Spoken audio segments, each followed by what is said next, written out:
সুপ্রিয় শিক্ষার্থীরা, আশা করি ভালো আছো তোমরা। আজকে গত সপ্তাহে আমরা কর্মী সংস্থান ব্যবসা সংগঠন ও ব্যবস্থাপনার দ্বিতীয় পত্র কর্মী সংস্থান করিয়েছিলাম। কর্মী সংস্থানের প্রথম ক্লাস শেষ হচ্ছে, আজকে আমরা দ্বিতীয় ক্লাস করব। প্রথম ক্লাসে আমাদের যে চ্যাপ্টার ছিল কর্মী সংস্থানের উৎস, আমাদের শেষ হয়েছিল অভ্যন্তরীণ উৎস, বাহ্যিক উৎস। আজকে আমরা দেখব অভ্যন্তরীণ উৎস এবং বাহ্যিক উৎস দুটো উৎসেরই সুবিধা অসুবিধা। এখানে দেখো অভ্যন্তরীণ উৎস আছে, এখানে আছে কিছু সুবিধা এবং এখানে কিছু অসুবিধা, তাই না? এখন এই অভ্যন্তরীণ উৎসের যে সুবিধাগুলা এবং অসুবিধাগুলা আছে আমরা সেগুলো দেখার চেষ্টা করব। অভ্যন্তরীণ উৎসের প্রথম সুবিধা যেটা আমরা পাই,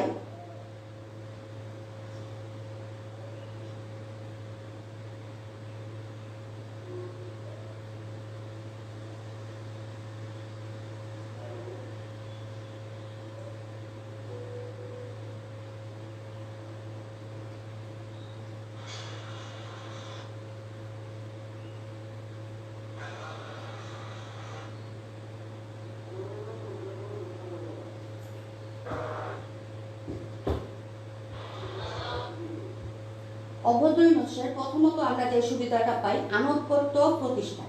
আনুগত্য প্রতিষ্ঠাটা কি? যে কোনো কর্মী তুমি যদি ভিতর থেকে, আমরা অভ্যন্তরীণ উৎসের মাধ্যমগুলো আমাদের অবশ্যই মনে আছে, শ্রমিক সংঘের সুপারিশ, আত্মীয় স্বজন, কিংবা ধরো অনেকদিন ধরে চাকরি করছে এমন কাউকে, ওই সুবিধার অনুযায়ী প্রথমত আমরা যে সুবিধাটা পাবো সেটা হলো সে আনুগত্য প্রতিষ্ঠা করবে। এক নাম্বার আসবে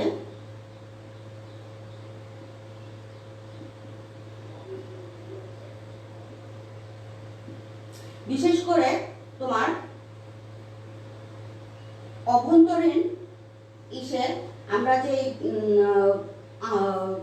নিয়ে থাকি, ব্যক্তিবর্গ নিয়ে থাকি, তারা যথার্থ আনুগত্য হয়ে থাকে।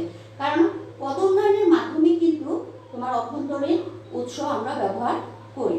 আর এই পদোন্নতিটা যখন হবে, সাপোজ ধরো একটা কোম্পানিতে সুপারভাইজার আছে, তার উপরে আছে হিসাবরক্ষক। হিসাবরক্ষক যখন তোমার তার উপরের পোস্টে চলে যাবে, তখন ওই পোস্টটাতে সুপারভাইজার, হিসাব বিভাগের সুপারভাইজার তোমার প্রশাসনে চলে যাবে। তো ওই সুপারভাইজারের পদটাতে আবার আরেকজন আসবে, ওই নিচে থেকে আসবে। তখন তাদের ভিতরে একটা আনুগত্য থাকে যে তা আমাকে প্রমোশন দিবে বা পদোন্নতি দিবে, আমি খুব ভালো তার কথা শুনবো কোম্পানি। এতে কিন্তু তোমার কিছুটা লাভ হয় যে প্রাতিষ্ঠানিক যেই সম্ভাবনা, ভবিষ্যৎ সম্ভাবনা বা পরবর্তী সম্ভাবনা, ওগুলা খুব সুন্দরভাবে পরিচালনা করা যায়। তারপর আছে তোমার যোগ্য কর্মী সংগ্রহ।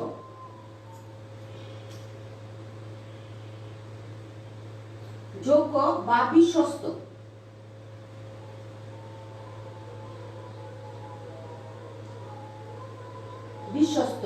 কর্মী সংগ্রহ। খেয়াল করো, আমি আশা করছি লেখা তোমরা বুঝতে পারছো। আজকে লেখাগুলো বোঝা যাচ্ছে হয়তো। যোগ্য বা বিশ্বস্ত কর্মী সংগ্রহ, অনেকদিন ধরে কিংবা অনেক দীর্ঘ মেয়াদী কোনো লোক যখন তোমার নিম্ন স্তরে চাকরি করে এবং তার ভিতরে একটাই থাকে যে পরবর্তীতে তার পদোন্নতি হওয়ার সম্ভাবনা আছে এবং সেই পদোন্নতিটা হবে উপরের স্তরে, তখন সে একটা আশা নিয়ে থাকে এবং সে তার চেষ্টা করে যথার্থ বিশ্বস্ততার পরিচয় দেওয়ার জন্য।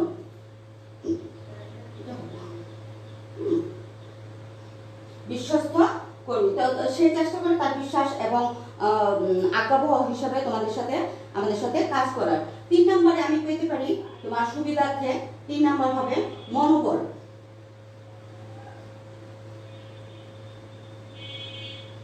মনোবল বৃদ্ধি পায়, এগুলো কিন্তু সুবিধা। মনোবলটা কিভাবে বৃদ্ধি পায় খেয়াল করো। তুমি যখন জানো যে এই প্রতিষ্ঠানে তুমি কর্মরত আছো এবং তোমার ভবিষ্যতে একদিন তোমার হবে, প্রমোশন হবে, পদোন্নতি হবে। এবং তুমি তখন কি করবে, তোমার যে উপরস্থ কর্মকর্তা আছে, আমার যে উপরস্থ তাদের সাথে আমরা কি করব, কিংবা ধরো আমার নিম্নস্তরের কর্মী আমার সাথে কি করবে, একটা রিলেশনশিপের মতো সামাজিক রিলেশন তৈরি হয়ে যাবে। আর ওই সামাজিকতা থেকেই আমরা কি করব, যে আমাদের মনোবলটা যে একটা কোনো প্রাতিষ্ঠানিক লক্ষ্য অর্জনে যেন কোনো ধরনের বিপত্তি না আসে, সে ধরনের মনোবলটা আমাদের ভিতরে অটোমেটিক তৈরি হয়ে যাবে। ব্যয় হ্রাস। 4 নম্বরে আমি আসতে পারি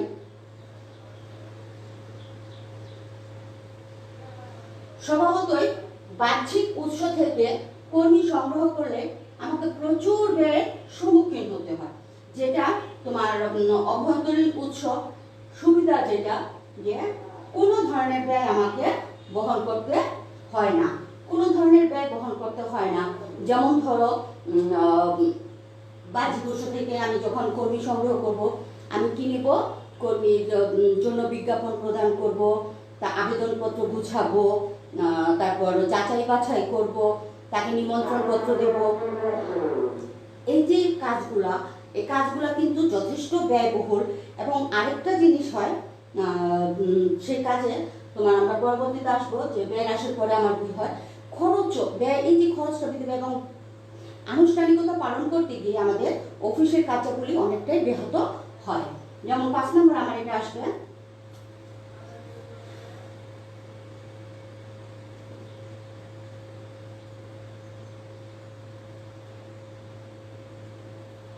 পাঁচ নাম্বারটা হবে তোমার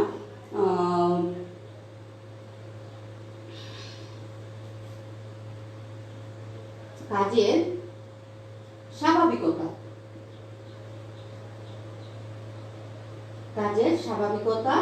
ব্যত্যয় কিংবা নষ্ট কিংবা কিভাবে তুমি দিতে পারো, ব্যত্যয় ঘটে মানে অভাব ঘটে, রক্ষা করা কঠিন হয়ে যায়। স্বাভাবিকতা রক্ষা, স্বাভাবিকতা রক্ষা, এটা সুবিধা, যেহেতু আমি অসুবিধার ঘরে একটু করে গেলাম। কাজের স্বাভাবিকতা রক্ষা করা যায়। তুমি যখন দেখবে তোমার জুনিয়র কি কাজ করছে, তুমি কি কাজ করছো সেটাকে ফলো করছে, ঠিক তেমনি তুমি দেখবে কি তোমার সিনিয়র কি কাজ করছে তুমি সেটাকে ফলো করছো। ওই জাস্ট ফলোয়ার্স হিসাবে আমরা কি করব, তোমার এই কাজের স্বাভাবিকতা রক্ষা করে যাব। আমরা আমাদের ব্রেনে কাজ করবে যে এই কাজের পর এই কাজটা হবে, এই কাজটার পর এই কাজটা হবে। আমাদের আর কোনো মানে নতুন কেউ আসলে আমরা যে কাজটা করি প্রথমত তাকে শিক্ষা দিয়ে থাকি, তারপর তাকে প্রশিক্ষণের ব্যবস্থা করতে হয়, তাকে হাতে কলমে শেখাতে হয়, এগুলো করতে হয় না অভ্যন্তরীণ তোমার এসে। আচ্ছা, এগুলো আমি আশা করব তোমরা যথেষ্ট পরিমাণে এই দেখছো অভ্যন্তরীণ কর্মী সংগ্রহের সুবিধাগুলো। এবার আমরা যেটা দেখব সেটা হবে অসুবিধা।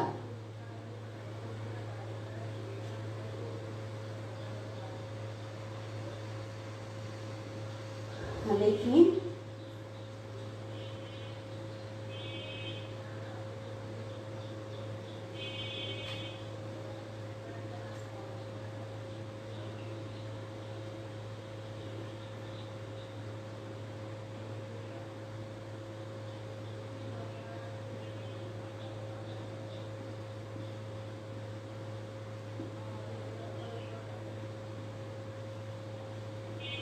মুদ্রার এক পিঠে হেড থাকলে অপর পিঠে টেল থাকবে, এটাই তো স্বাভাবিক, তাই না? হেড যদি থাকে তাহলে টেল তো অবশ্যই থাকবে। আর সেই টেলটাকেই আমরা দেখব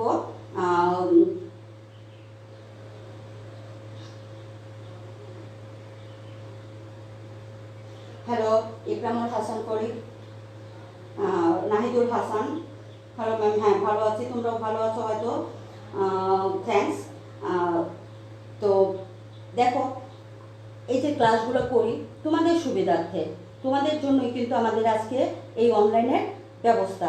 কাজে তোমরা চেষ্টা করবা যেন অবশ্যই এই ক্লাসগুলো তোমরা ঠিকমতো করতে পারো, মনোযোগ দিতে পারো। আমরা দেখব শূন্য পদ সৃষ্টি। অসুবিধাটা কি হয়, আমার জুনিয়র যে আছে তার জন্য একটা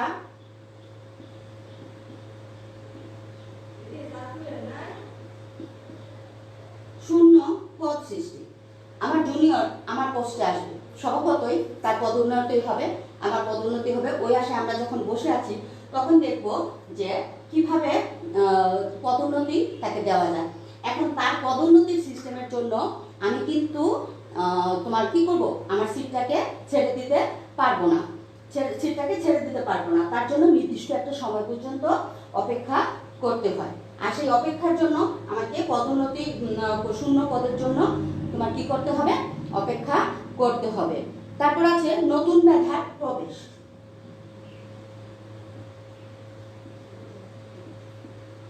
মেধার প্রবেশ রোধ করা, প্রবেশ রোধ, নতুন মেধার প্রবেশ রোধ। নতুন মেধার প্রবেশটা কিভাবে রোধ হয়? নতুন মেধার প্রবেশটা রোধ হয় তোমার খেয়াল করো, আমি অবশ্যই বুঝতে পারতেছি আমার জুনিয়র কেমন, তার মেধা কেমন, তার বিকাশটা কেমন, কিন্তু বাহির থেকে যখন কেউ আসবে কিংবা আসছে না, তখন আমি কিন্তু জানতে পারতেছি না তার বিকাশটা কেমন, তার মেধার বিকাশটা কেমন, তার বিকাশটাকে আমি কাজে লাগাতেও পারছি না। তো যে কারণে আমার অভ্যন্তরীণের এই সব বড় অসুবিধা হয়ে যায়, যে মেধা, নতুন মেধাদের জায়গা দেওয়াটা অসুবিধার কারণে রোধ হয়ে যায়। চিন্তা উদ্যমের স্থবিরতা, দেখো চিন্তা ও উদ্যমের স্থবিরতা।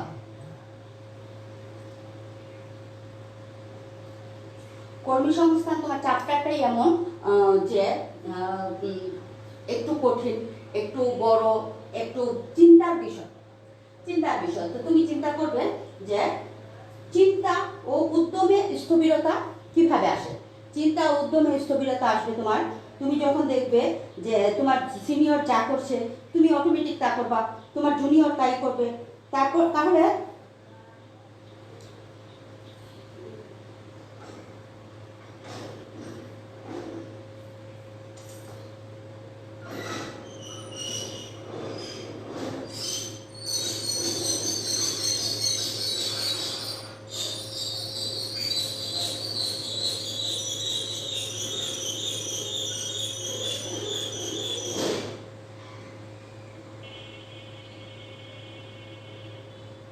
দেখা যাচ্ছে কিছু বোঝা যাচ্ছে না, আসলে রেঞ্জ হয়তো বা আসতে পারতেছে না ওরকম।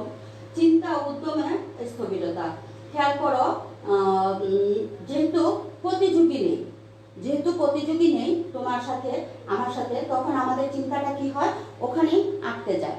নতুন করে আমরা কিছু করব কিংবা নতুন করে আমরা কিছু সৃষ্টি করব, মেধার বিকাশ ঘটাবো, ওই জিনিসটা সহজে আসে না। আমরা যুগের সাথে তাল মিলিয়ে চলতেছে এইভাবেই চলবে। সেখানে এটা বড় অসুবিধা হবে চিন্তা উদ্যমে স্থবিরতা নির্ধারণ করা। তারপর আসবে তোমার নির্বাচন সংক্রান্ত জটিলতা। 4 নম্বর দেখি, নির্বাচন সংক্রান্ত জটিলতা। নির্বাচন সংক্রান্ত জটিলতা দেখো, আমরা দেখতেছি আমার জুনিয়র আছে, আবার আমার সিনিয়র আছে। তো ওই ক্ষেত্রে আমাকে কোনো একটা পোস্ট দেওয়া হবে,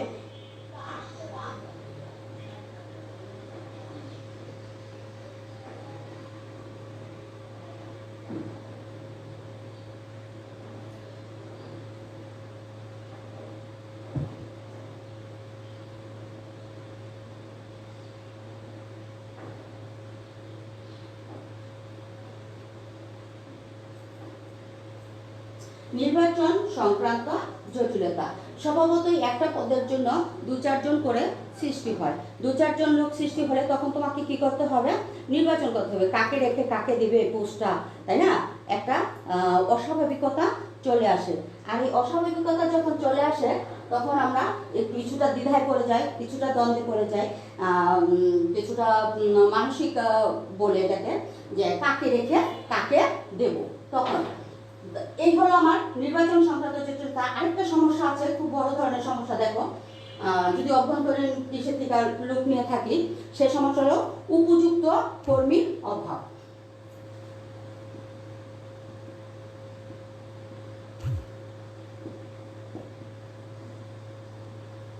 উপযুক্ত কর্মীর অভাব। এখন এই উপযুক্ত কর্মীর অভাবটা কি?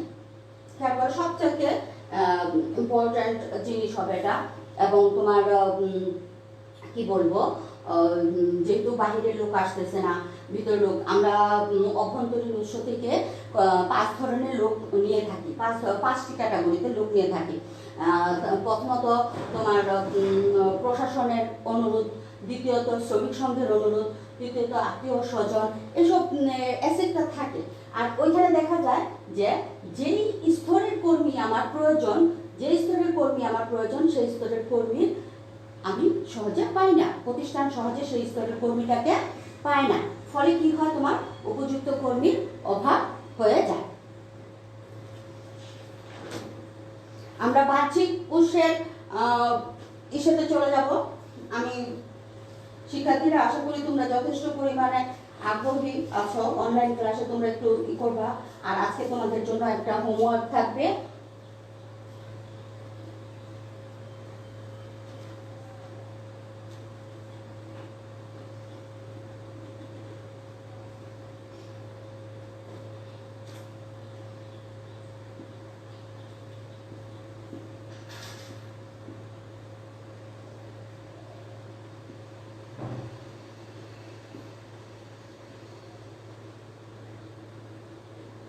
বাহ্যিক উৎসে 1 নাম্বার সুবিধা। বাহ্যিক উৎসে 1 নাম্বার সুবিধা হবে খুব মজার। আমি একটু আগে বলেছিলাম যে যে কোনো ক্ষেত্রে দেখবা যখন হেড থাকে তখন তার উল্টো পিঠে অবশ্যই টেল থাকবে।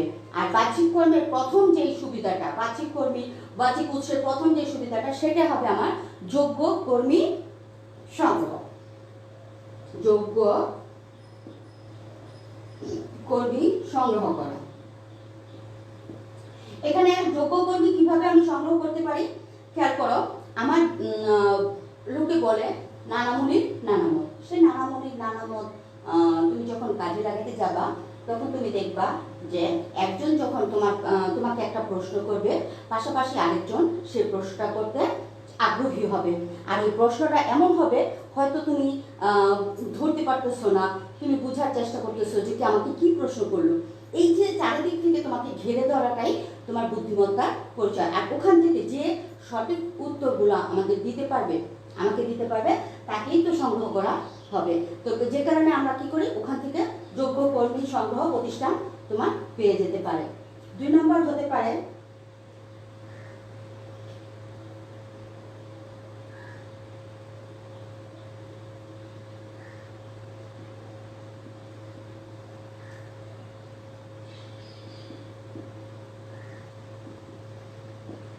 মনোবলের উন্নয়ন বা উদ্দীপনা বৃদ্ধিতে সহায়তা করা। মনোবলের উন্নয়ন বা উদ্দীপনা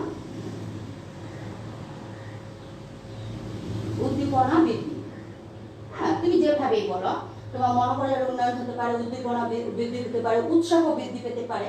যে এই যে মনোবলের উন্নয়ন, নতুন একজনকে নিয়ে আমরা কাজ করব, তাকে কিছুটা শিখাবো, তার সাথে আমরা কি করব, তার উৎসাহ উদ্দীপনা দেব, এই যে প্রেরণা যেটা আমরা করবো নেক্সটে। তো এই উন্নয়নগুলো আমাদের কাজে লাগে। এবং তাকে তোমার যারা ভিতরে আছো, যারা আমরা আছি, তারা নিজেদেরকে প্রকাশের একটা সুযোগ পাবো, এবং স্বভাবতই এসেছে নতুন শিশু, ছেড়ে দিতে হবে তাকে বাসস্থান। নতুন কর্মসংস্থানের সুযোগ সৃষ্টি। দেখো,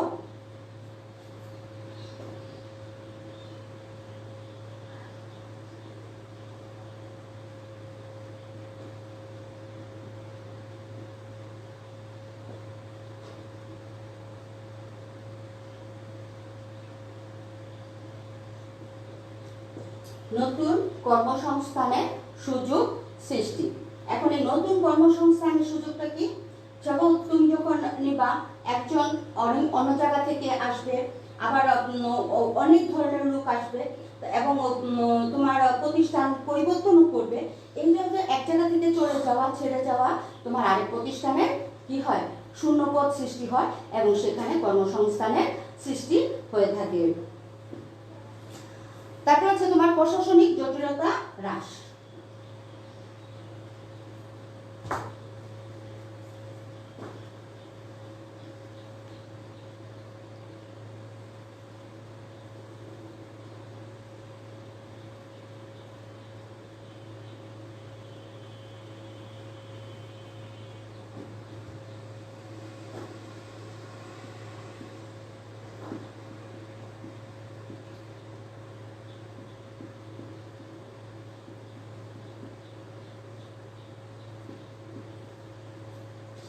প্রশাসনিক জটিলতা হ্রাস। খুব স্বভাবতই অভ্যন্তরীণ উৎস থেকে যে সমস্যাটা হয় সেটা হলো প্রশাসনিক জটিলতা অনেক সময় বৃদ্ধি পায়। আর সেখানে বাহ্যিক উৎস থেকে আমি যদি কোনো কর্মীকে সংগ্রহ করি তাহলে এখানে আমার তোমার প্রশাসনিক যে জটিলতা থাকে সেটা আর হয় না, সেটা হ্রাস পেয়ে যায়। কারণ সম্পূর্ণ নতুন মাধ্যমে আমি একজনকে নিয়োগ দেব, সম্পূর্ণ নতুন ক্যাটাগরিতে, ওখানে আর আমার কোনো প্রশাসনিক জটিলতা থাকে না। তবে এক্ষেত্রে খেয়াল রাখতে হবে প্রশাসনের প্রচণ্ড রকমের ব্যয় বৃদ্ধি হয়ে থাকে।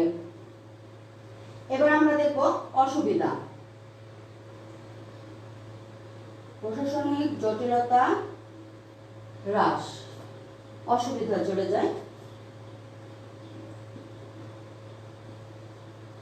অসুবিধা 1, ব্যয় বৃদ্ধি।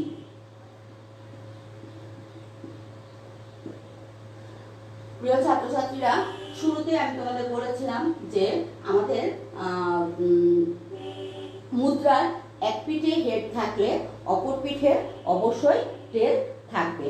আর সেই টেলের কিছু শিকার আমাদেরকে হতেই হবে। হেডের শিকার যেমন হব, টেলের শিকারও হব না। এটা কি হলো? এখন খেয়াল করো, এই প্রশাসনিক জটিলতা আমি হ্রাস পেলাম। অসুবিধা শুরুতেই যে অসুবিধাটা সেটা হবে ব্যয় বৃদ্ধি। প্রতিষ্ঠানের প্রচন্ড রকমের ব্যয় বৃদ্ধি হয়ে থাকে তোমার বাহ্যিক উৎস থেকে কর্মী সংগ্রহ করলে। তার মধ্যে আছে যেমন, আমি এটা একটু খোলাসা করে দিই তোমাদের, কি কি কারণে ব্যয়গুলো বৃদ্ধি পায়।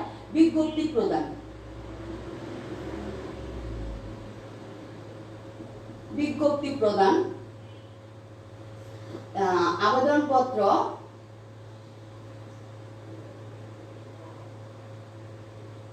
যাচাই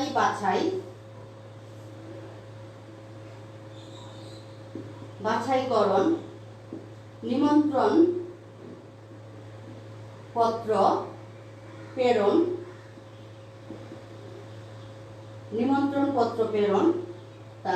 আবেদনপত্র যাচাই বাছাই, নিমন্ত্রণ পত্র প্রেরণ, পরীক্ষা গ্রহণ, নির্বাচন,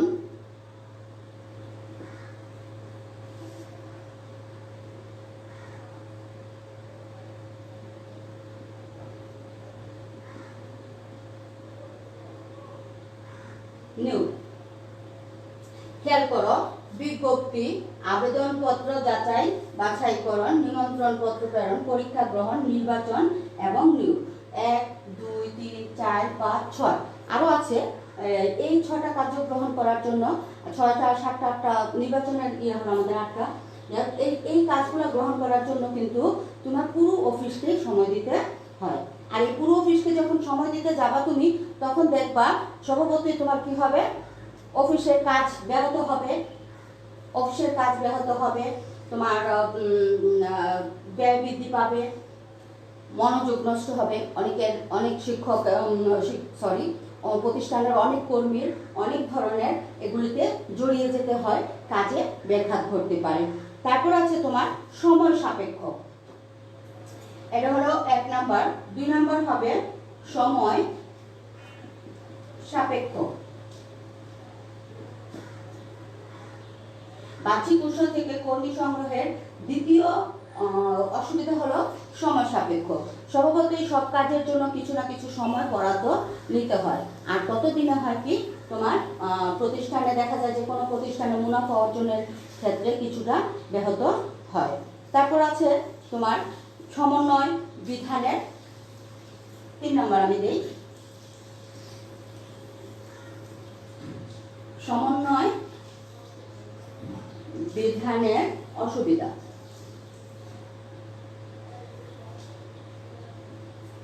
স্বভাবতই একজন নতুন লোককে তুমি যখন নিয়োগ দিবে, প্রতিষ্ঠান যখন নিয়োগ দিবে, তখন অন্যান্য কর্মকর্তা কর্মচারীদের তার সাথে তাল মিলিয়ে চলতে হবে, একটা সমন্বয় সৃষ্টি করতে হবে।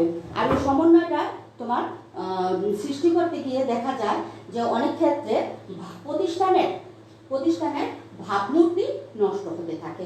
প্রতিষ্ঠানের ভাবমূর্তি নষ্ট হতে থাকে, শ্রমিক কর্মকর্তা কর্মচারীদের মধ্যে একটা অসন্তোষ চলে আসতে পারে যে বাহির থেকে লোক এসেছে, আমরা কিছু করতে পারছি না, এই অ্যাসিড ট্যাসিড হয় না, কত ধরনের সমস্যাগুলো, এগুলো তোমার তখন ফেস করতে হবে। তারপর দেখো উপযুক্ত কর্মী বাছাইয়েরও একটা সমস্যা থাকে। 4 নম্বর,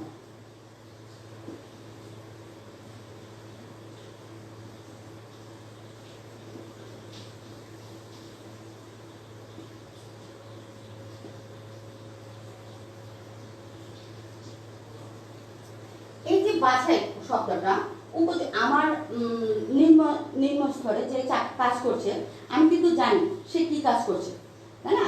তার সে কতটুকু কাজ করতে পারবে, তার সততা, তার মনোবল, অ্যাসেটটা, যেমন ধরো উদ্দেশ্য প্রণোদনা নিয়ে, যোগ্যতা নিয়ে আমরা এগুলো প্রশ্ন অনেক সময় তুলতে পারি।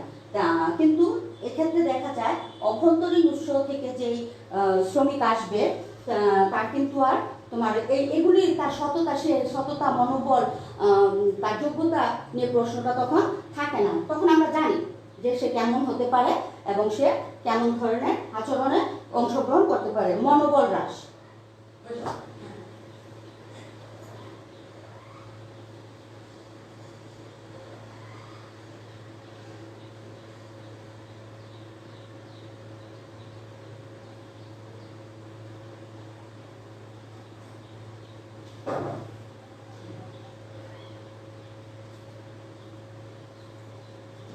এগুলো একটু খেয়াল করো। 5 নম্বরে আমরা আনতে পারি মনোবল।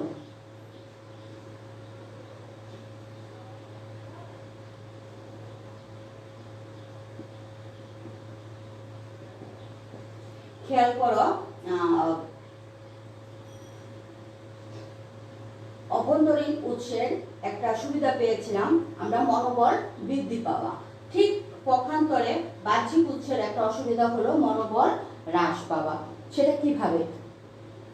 এই যে কর্মকর্তা কর্মচারী কোনো আমরা যখন নিয়োগ প্রক্রিয়া চালাই, নিয়োগের সাথে থাকি, জড়িত থাকি, তখন দেখবা অটোমেটিক তোমার মনোবল হ্রাস হয়ে যায়। নতুন একজন আসছে, সে যেমন তেমন একটা দিবে, কমেন্ট করবে, যেমন তেমন মন্তব্য তার পেশ করতে হবে এবং সেগুলো আমাদের কি করতে হবে? সহ্য করে যেতে হবে। কর্মী সংগ্রহের এই প্রক্রিয়াতে নিয়োজিত কর্মীদের উচ্চ পদে আসীন হওয়ার সুযোগ সুবিধা হ্রাস পায়। ফলে যোগ্য কর্মীর বিধানে একাত্মতা প্রকাশ করা যথেষ্টই কি হয়ে যায়? ব্যাগ পেতে হয়। এই যে নতুন যে কর্মী এলো তার সাথে আমাদের একাত্মতা প্রকাশে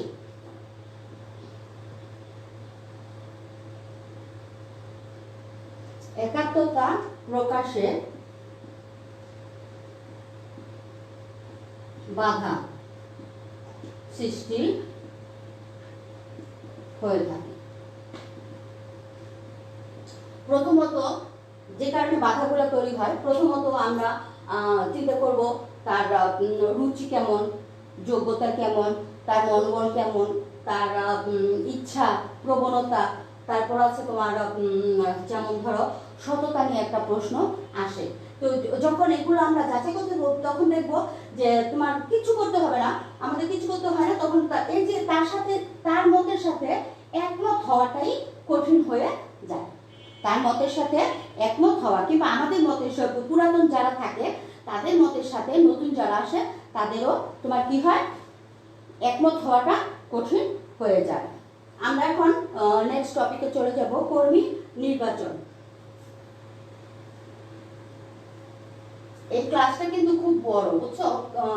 চ্যাপ্টারটা প্রচুর বড়। এই ব্যবস্থাপনা দ্বিতীয় পত্রের সব থেকে বড় চ্যাপ্টার এটা। কাজে এটাকে তোমাদের একটু, তোমরা যারা অ্যাডমিনিস্ট্রেশন প্রশাসনিক কাজগুলোতে জড়িত থাকার একটা ইচ্ছা থাকে, আবেগ পোষণ করে থাকি আমরা অনেকেই যে আমরা এটা হব সেটা হব, তাদের উদ্দেশ্যে বলছি এই ক্লাসটা একটু যত্ন সহকারে করতে হবে।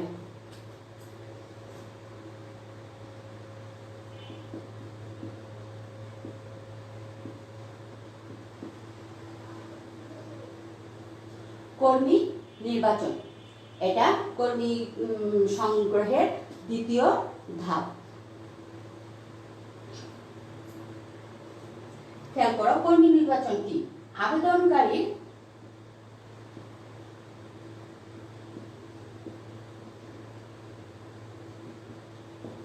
আবেদনকৃত কর্মীর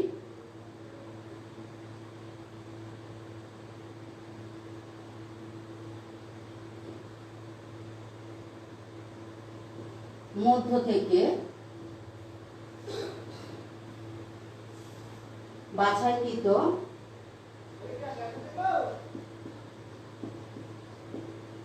বাছাইকৃত যোগ্য কর্মী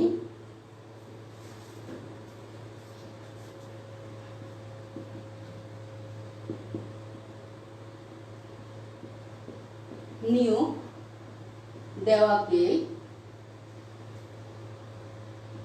দেওয়াকেই আমরা কর্মী নির্বাচন বলে। বুঝছো? আবেদনকৃত কর্মীর মধ্য থেকে বাছাইকৃত যোগ্য কর্মীকে নিয়োগ দেওয়ার নামই কর্মী নির্বাচন বা নিয়োগ দেওয়াকে কর্মী নির্বাচন বলবো। যেমন হতে পারে তোমার সেটা যে কোনো দুই উৎস, যে কোনো এক উৎস থেকেই হোক, আমরা ওই জিনিসটা বেছে নিতে পারবো। কর্মী নির্বাচনের পদ্ধতি।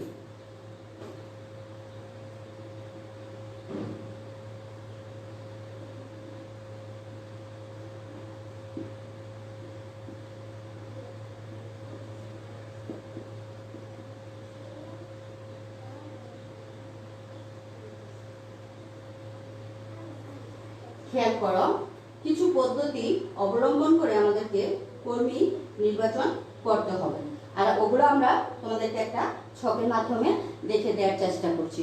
আবেদনপত্র গ্রহণ ও বাছাই।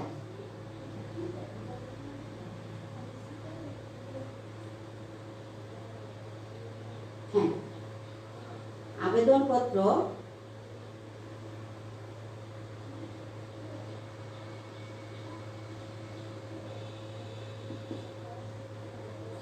প্রথমত কর্মী যখন আমার তো উপরের কর্মী বিজ্ঞপ্তি প্রদান হয়ে গেল, এখন আমি কর্মীকে নির্বাচন করব। কর্মীকে যখন নির্বাচন করব, প্রথমত আমাকে যে জিনিসটা দেখতে হবে, আবেদনকৃত যে সমস্ত কর্মী কর্মকর্তা কর্মচারী আবেদনপত্র দিয়েছে তাদেরকে বাছাই করব। বাছাই করার পর বাছাই করব কাকে কাকে আমার কি নিমন্ত্রণপত্র দেওয়া যায়। বাছাইয়ের পরে নিযুক্ত কর্মীকে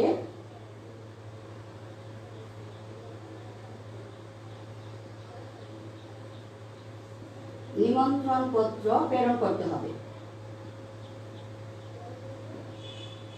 হ্যাঁ, নিযুক্ত কর্মীকে নিমন্ত্রণপত্র বা আমন্ত্রণপত্র পরীক্ষার জন্য প্রেরণ করতে হবে। নিযুক্ত কর্মীর পরীক্ষা গ্রহণ। এই পরীক্ষা গ্রহণে আবার কিছু জিনিস থাকবে। তুমি কি কি পরীক্ষা নিবে, সেই পরীক্ষাটা 4 রকমের হয়। যেমন ধরো, আমরা 4 রকম এখান থেকে চলে যাই। যোগ্যতা, 1 নাম্বার হবে যোগ্যতা। পরীক্ষা গ্রহণের 1 নাম্বার হবে যোগ্যতা। 2 নাম্বার কর্মীর বুদ্ধিমত্তা। 3 নাম্বার হবে তার প্রবণতা, এবং 4 নাম্বার যেটা হবে, 4 নাম্বার হবে তোমার ব্যক্তিত্ব।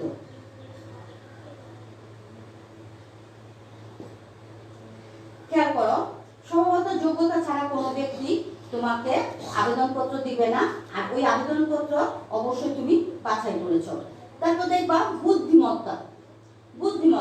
আবেদনপত্রে কিন্তু তুমি তোমার কোনো ব্যক্তির বুদ্ধি খুঁজে পাবে না। কাজে বুদ্ধি খোঁজার জন্য, বুদ্ধির প্রকাশ পাওয়ার জন্য তোমাকে তার পরীক্ষা নিতে হবে, ফেস টু ফেস পেতে হবে।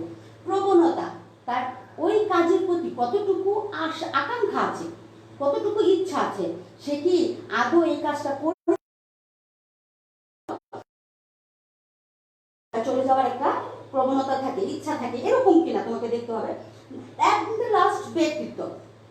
আমি একবার একটা বই পড়েছিলাম যে এক লোক ভাইবা ভাইবা ভয়েসে তোমার পরীক্ষা দিতে এসেছে, এসে সে তার দুটো পা নাড়াচ্ছে। এখন দুটো পা যখন নাড়াচ্ছে, ঊর্ধ্বতন কর্মকর্তারা তাকে স্বভাবতই তোমার সামনে যদি কেউ দু পা নাড়িয়ে নাড়িয়ে কথা বলে, তুমি তাকে কি বলবে? তার ব্যক্তিত্ব নিচু মন মানসিকতা ফুটে উঠবে এবং তুমি তাকে অটোমেটিকলি আমরা তাকে বেয়াদব বলে ফেলবো, স্টুপিড বোকা বলে ফেলবো। তো এগুলো হলো তার ব্যক্তিত্ব, এগুলা প্রকাশ করার থাকে। তারপর 4 নম্বরে 3 নম্বর গেল, এই 3 নম্বরে কিন্তু তোমার এই 4টা পিলার। তারপর 4 নম্বরে হবে তোমার 4 নম্বরে আছে আমার সাক্ষাৎকার পর্ব।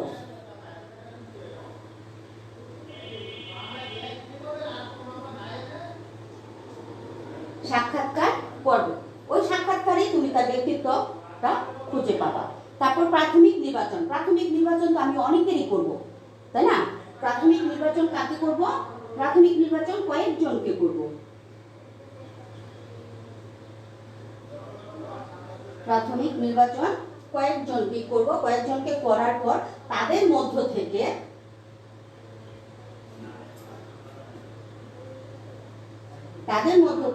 কয়েকজনকে তোমার ডাক্তারি পরীক্ষা করাবো।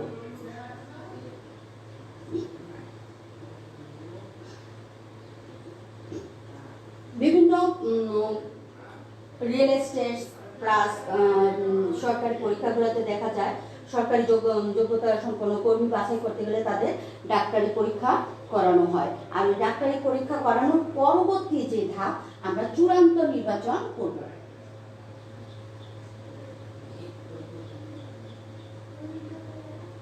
ঠিক আছে, চূড়ান্ত নির্বাচন করব এবং তাকে নিয়োগ প্রদান করব। খেয়াল করো শিক্ষার্থীরা, আমরা আজকে যা শিখলাম তা একটা শর্ট ব্রিফিং আমি তোমাদের দিয়ে দিচ্ছি।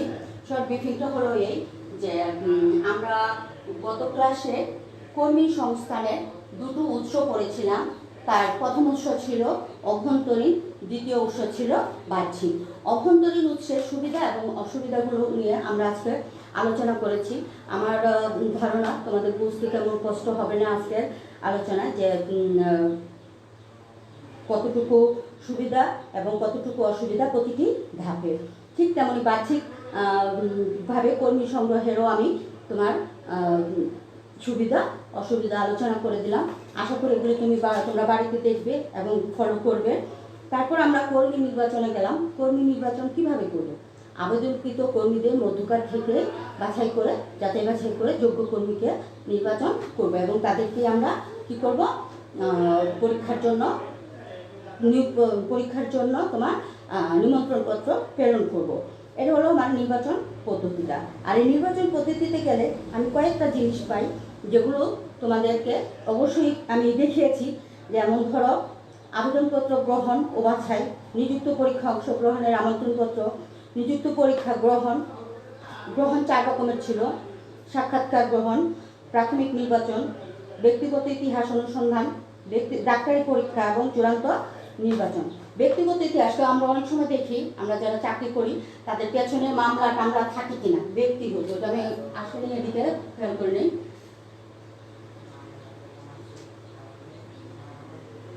ব্যক্তিগত ইতিহাস, ব্যক্তিগত ইতিহাস করা।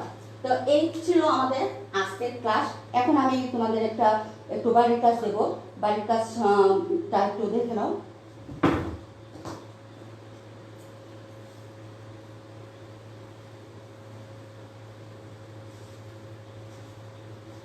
আমার যে বাড়ির কাজটা আমি তোমাদের দিচ্ছি, এটা তোমরা আমার মেসেঞ্জার বক্সে আনসার শিট পাঠিয়ে দিতে পারো। আমি ওখান থেকে তোমাদেরকে কারেকশন করে দেবো এবং তোমাদের নম্বর ওখানে চলে যাবে।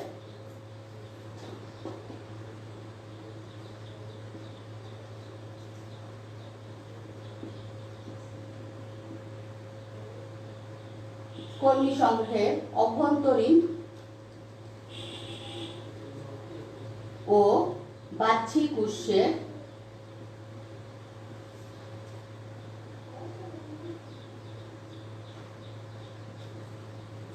সুবিধা অসুবিধাগুলো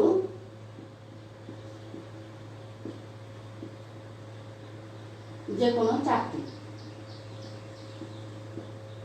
যে কোনো চারটি বলতে দুটো সুবিধা দুটো অসুবিধা, বিশ্লেষণ করো।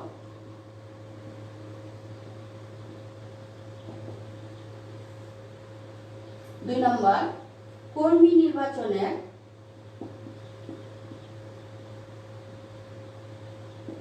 ধাপগুলো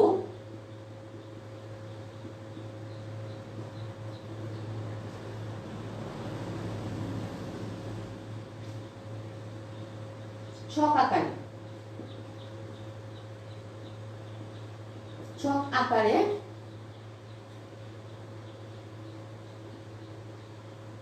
ব্যাখ্যা করো। এখানে 4 নম্বর এবং এখানেও 4 নম্বর।